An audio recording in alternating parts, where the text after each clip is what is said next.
Olá, corajosos e covardes.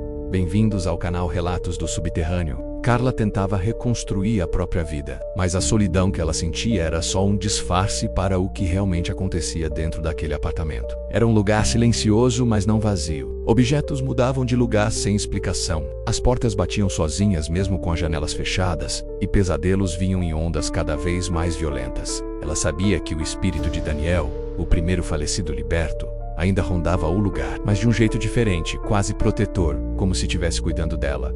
O problema não era ele. O problema era outro. Na terceira madrugada seguida, sem conseguir dormir, Carla acordou com um barulho seco e repetitivo. Parecia alguém batendo na parede do quarto. Não era o vento, não era o encanamento. Era um padrão claro. 3 batidas, uma pausa, 3 batidas, outra pausa. Aquilo era um código. Carla levantou da cama tremendo, o coração acelerado. Quando encostou o ouvido na parede fria, ela ouviu algo que gelou sua espinha. Uma respiração, pesada, fria, desesperada. Não era a respiração de Daniel. A parede começou a suar, como se uma umidade estranha escorresse por dentro. A tinta estufou em bolhas, e pequenas fissuras começaram a se abrir na superfície. E então, o som mais horrível de todos. Alguém ou alguma coisa começou a arranhar o reboco de dentro para fora. Era um arranhar frenético, desesperado, que ecoava pelo quarto silencioso. As letras iam se formando, tortas e urgentes, até completarem uma frase que fez Carla recuar, aterrorizada. A mensagem na parede dizia: "Eu também estou preso." Carla soube naquele instante que aquilo não era Daniel tentando se comunicar.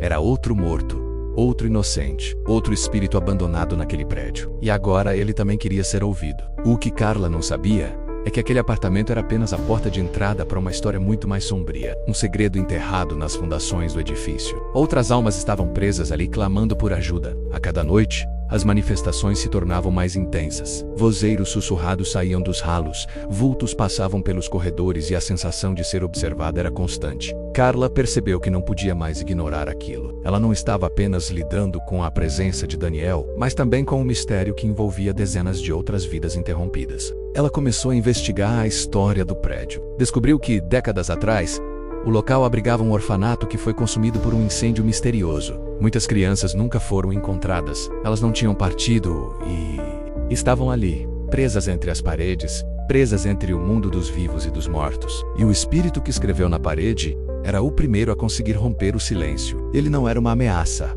era um pedido de socorro. Carla agora tinha uma escolha: vender o apartamento e fugir, deixando aquelas almas para trás, ou encarar o passado sombrio daquele lugar e tentar libertá-las. Mas como uma pessoa sozinha poderia enfrentar tantos fantasmas? Daniel parecia estar ali para protegê-la, mas até quando sua presença seria suficiente para mantê-la segura? A cada batida na parede, a cada sussurro no escuro, a resposta ficava mais clara.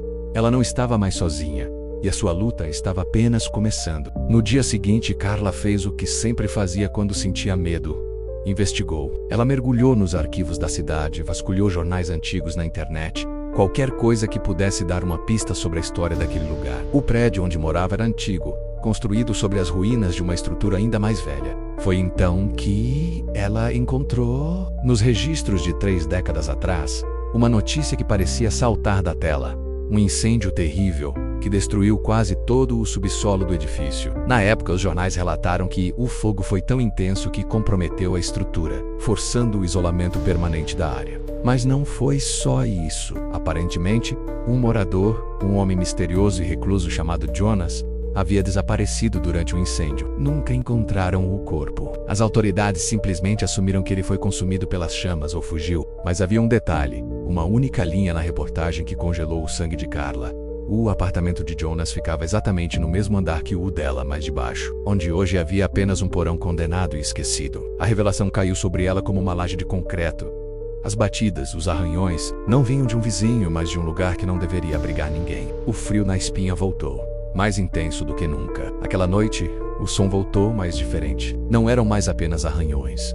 Era uma voz, um sussurro baixo, quase inaudível, que parecia subir pelas frestas do assoalho. Um lamento fraco, cheio de desespero e dor. Carla colou o ouvido no chão, o coração martelando contra as costelas. As palavras eram fragmentadas, mas o sentido era claro. Ele não me deixou sair. Ele trancou a porta. A porta ainda está lá embaixo. De repente, a temperatura do apartamento despencou. A respiração de Carla virou vapor no ar. como se o inverno tivesse invadido o cômodo em um instante. O chão começou a vibrar sob seus pés, não com batidas, mas como se algo grande e pesado estivesse arranhando furiosamente por baixo das tábuas de madeira, tentando romper a barreira entre os dois mundos. Carla sabia, com uma certeza aterrorizante, que precisava descer ao porão. A ideia paralisava de medo. Cada instinto em seu corpo gritava para ela fugir, para abandonar aquele apartamento e nunca mais olhar para trás. Mas ela também entendia que não era mais uma questão de escolha.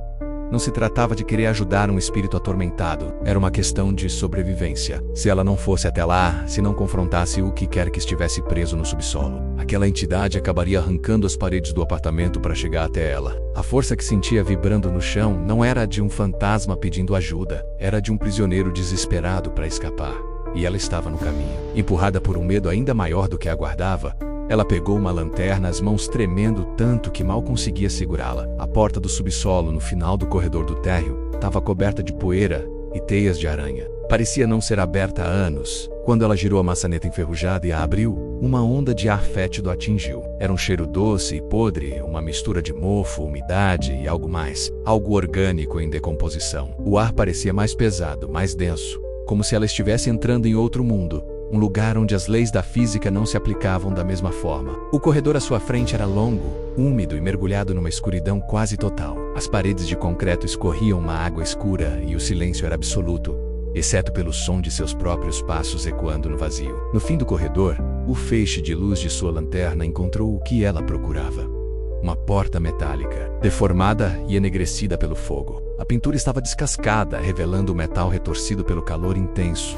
E foi então que ela ouviu, vindo de trás daquela porta, uma respiração lenta, arrastada e terrivelmente perto. Carla finalmente conseguiu abrir a porta do porão. O metal estava estranhamente gelado ao toque, mas o ar que saiu de dentro era quente. Um calor sufocante, como se o incêndio de anos atrás ainda estivesse queimando em algum lugar escondido. O cheiro de fumaça e madeira queimada era tão forte que fez seus olhos lacrimejarem. O lugar parecia um mausoléu, um túmulo de memórias carbonizadas e destroços derretidos. Tudo estava coberto por uma camada grossa de fuligem, e a pouca luz que entrava pela porta mal conseguia penetrar a escuridão. Conforme seus olhos se ajustavam, ela começou a distinguir as formas distorcidas dos objetos que um dia estiveram ali. No centro exato daquele cenário de devastação, havia algo que não parecia pertencer ao caos.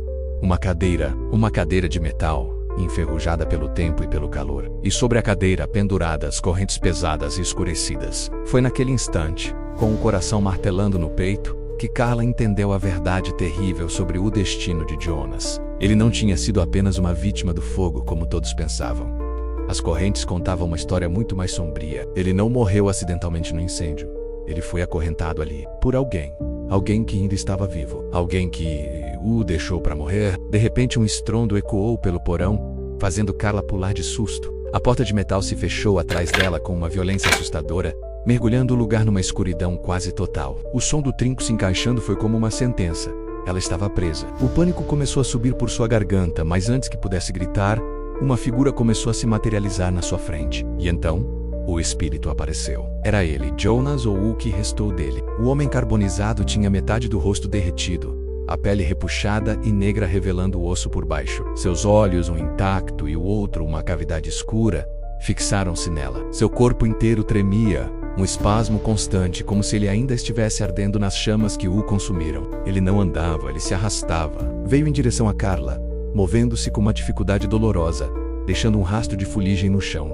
Mas seu olhar não era de raiva ou ameaça. Era um olhar de pura súplica, um pedido desesperado de ajuda que atravessava a barreira entre a vida e a morte. Suas mãos queimadas, com os dedos quase fundidos, tocaram o chão de madeira. Ele começou a apontar, a arranhar a superfície com o que restava de suas unhas. Carla se aproximou, o medo dando lugar a uma compaixão profunda, e ela viu marcas de arranhões na madeira. Dezenas, talvez centenas delas em volta da cadeira. Jonas tentou escapar. Ele lutou até o último segundo, arranhando o chão na tentativa de se libertar, enquanto o fogo e a fumaça o engoliam. Ele não queria morrer. E agora seu espírito estava preso ali, esperando que alguém finalmente descobrisse e revelasse a verdade. De repente, a mente de Carla foi invadida por um turbilhão de imagens, flashes rápidos e confusos. Ela viu o rosto de um homem, o síndico do prédio na época do incêndio. Continua no próximo vídeo. Está gostando da história? Curta o vídeo, se inscreva no canal e ative o sininho para não ficar de fora do próximo vídeo de Relatos do Subterrâneo.